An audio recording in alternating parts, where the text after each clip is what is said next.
Hello, everybody. This is Dr. Cole.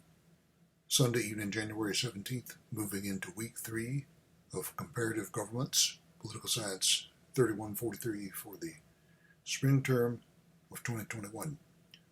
You'll notice quite a mess behind me. We're in the middle of moving. We still haven't finished unpacking. You'll probably see a good bit of this mess next week.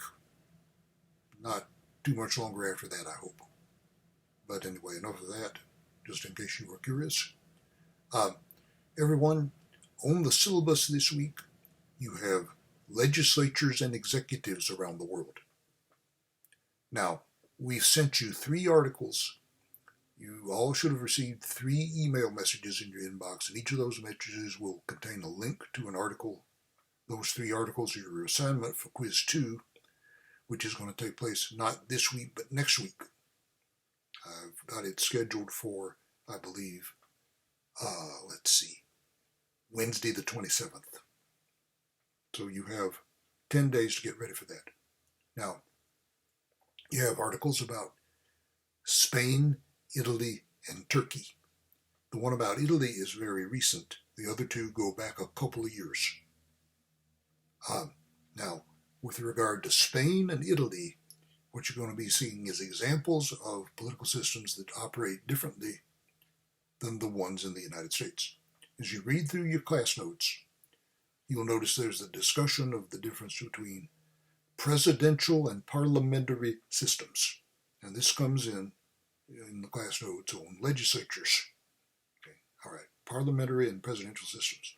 A presidential system means one where you have a separately elected executive, like the President of the United States.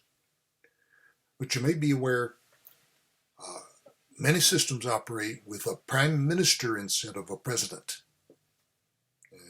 The position may not be called that of prime minister. In Germany, it's the chancellor, but it means pretty much the same thing. It means the chief executive is not separately elected. Instead, the chief executive is the leader of the majority party in the legislature. The best example of that is best known would be the United Kingdom, where you have Prime Minister Boris Johnson, the leader of the Conservative Party. And it works similarly in many countries around the world. Although Prime Minister Boris Johnson has a majority government, that's not always the case. Very often you will have a coalition of 2 or more parties, and the leader of the largest party, more often than not, will become the Prime Minister. Okay. Italy and Spain are countries that are, throughout history, been liable to having coalition governments, Italy especially. Okay. So you'll get an idea of what's going on recently in those 2 countries in looking at that material.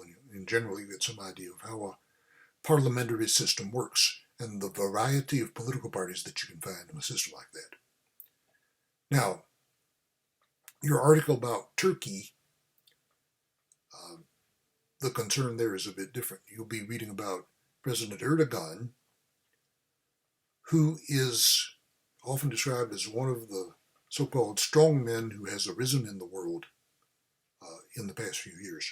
Now, the article you'll be reading about Turkey and President Erdogan mentions a referendum that was held a couple of years ago. In fact, the referendum took place just a few days after the article appeared. And it turned out President Erdogan's side won the referendum, and he became executive president rather than simply prime minister. And that enabled him, supposedly, to consolidate his power.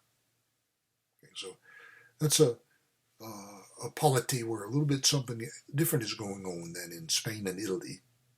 Okay. Of course, you may be aware Turkey is a country that straddles the boundary between Europe and Asia. Part of it lies in Europe, part in Asia, and it is a predominantly Muslim country. And the developments there in the past few years since Mr. Erdogan has come to power have attracted a lot of attention around the world and some alarm, because President Erdogan is regarded as something of an authoritarian to some degree or another. So read about him and draw your own conclusions. I suppose that's all we can say. In any case, that will be the material for the quiz, which will be not this week but next week.